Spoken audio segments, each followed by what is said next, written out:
เรียกของทางหัวหน้ากรมพัฒนาครูและการพัฒนาการศึกษา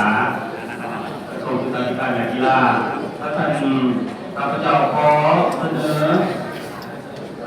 เป็นเกียรติของวันที่เรียนเสนอลำพูนหลวงไส้คณะพัฒน์กระทรวงศึกษาธิการและกีฬาหัวหน้ากรมพัฒนาผู้และการบริหารการศึกษาของเกียรติของพวกขอแสดงความทุกข์เกิดในที่นี้ต่อมาเรียนเสนอการพัฒนามันมีได้คุณในการเลี้ยงผู้สารวัตรการเกียรติของพวกเพราะนั้นจะมีทั้ง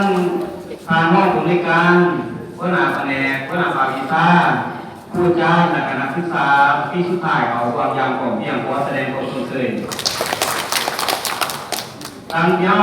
ผู้ระวังมันเป็นโอกาสดีที่ว่าผู้จ้างแต่นักศึกษาเอาก่อนครับทางการหัวหน้าคนที่มาพวกเรียกมาเยี่ยมย่ำจึงเป็นแห่งที่สองของเยี่ยมผู้พวกเขามีคนปิติยินดีกระสันเพื่อเป็นการให้ทานทราบเกี่ยวกับสภาพต่างๆของเยี่ยมผู้ของเขาขอเรียนเชิญท่าน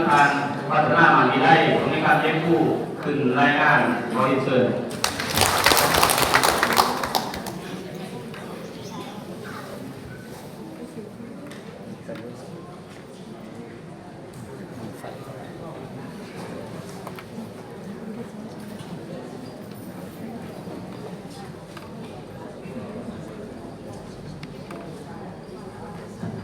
เจ้า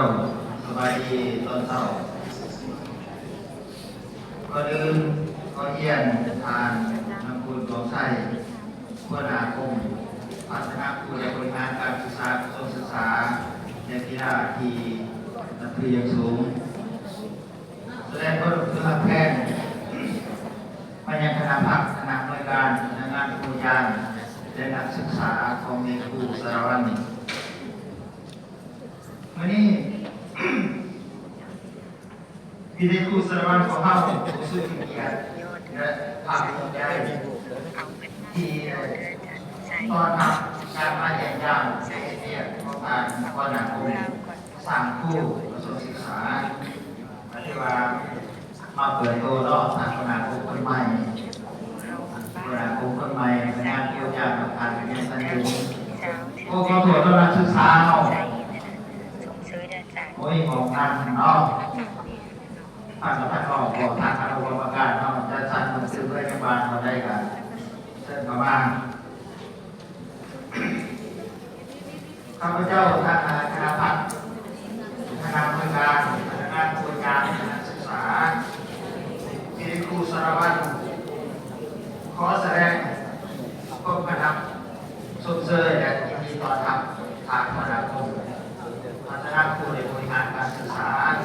ที่เดินลงมาจากการเรียนอยู่ในที่เรียนครูสารวัตรของเราข้าพเจ้าขอรายงานสภาพการจัดตั้งปฏิบัติการเรียนการสอนของเรียนครูสารวัตรโดยย่อที่เรียนครูสารวัตรเป็นสถานการศึกษาสังคมมีระบบคุ้มครองใช้ตั้งกับกรมพัฒนาครูกระทรวงศึกษาใช้ตัวถึงกับอำนาจการปกครองแห่งสารวัตรที่ครูสารวัตร